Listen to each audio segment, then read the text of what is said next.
Welcome to the Explainer. Today, we're diving into this really fascinating fable.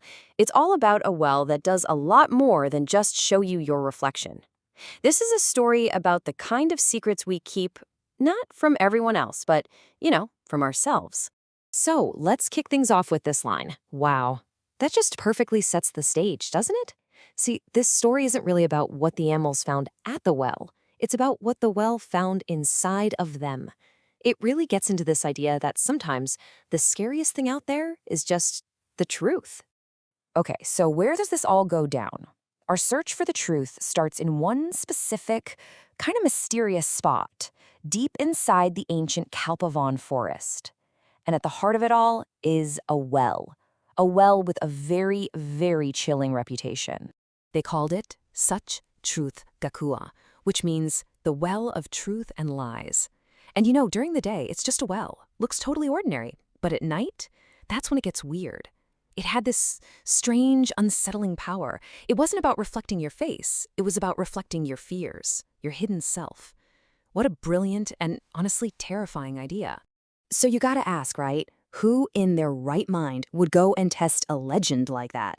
Well, let's meet our 4 challengers. They're all friends, sure, but what's really interesting is that each one of them kind of represents a classic human flaw, one that they're hiding behind a very carefully built mask.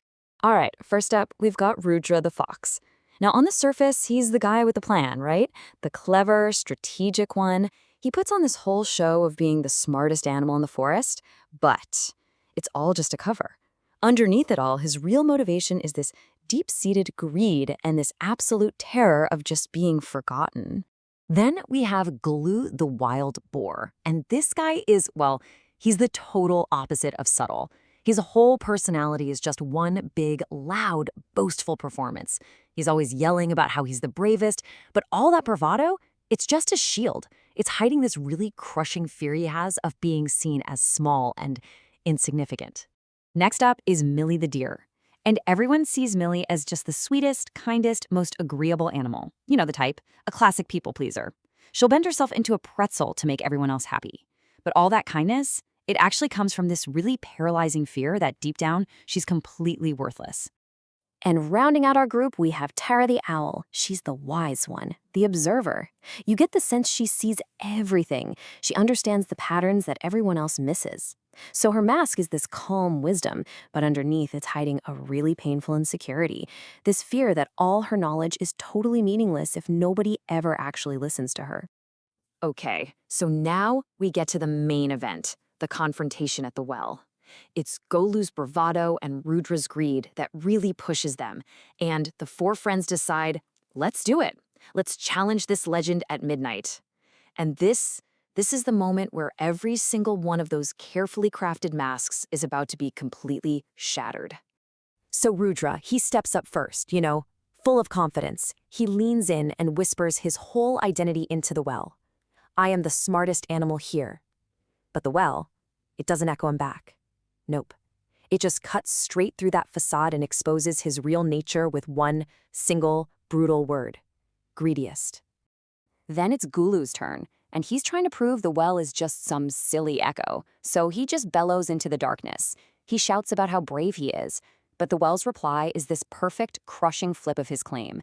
It whispers back the one thing all his loudness is designed to silence. You are the most afraid. Now, Mili's turn it's different. She doesn't make some big, bold claim like the others. She just whispers this really vulnerable wish. And the well's response is just devastatingly insightful. It's not really an accusation. It's more like a diagnosis. It's telling her that her need for everyone else to like her comes from the simple fact that she doesn't like herself. And it gets worse. The well doesn't just tell them the truth. It makes them see it. The water starts to glow, and instead of their reflections, it starts showing them these visions of their deepest fears actually playing out. This is really the psychological heart of the whole story. And just look at how specific and perfect these visions are. For Rudra, all his greed just leads to him dying alone on a pile of treasure. Golu's bravado can't outrun his inner feeling of being small, which becomes this inescapable shadow. Mili's constant people-pleasing, it literally makes her invisible. And Tara's wisdom, it just becomes a helpless cry as the forest burns around her. I mean, each vision is the perfect nightmarish version of what they've been hiding.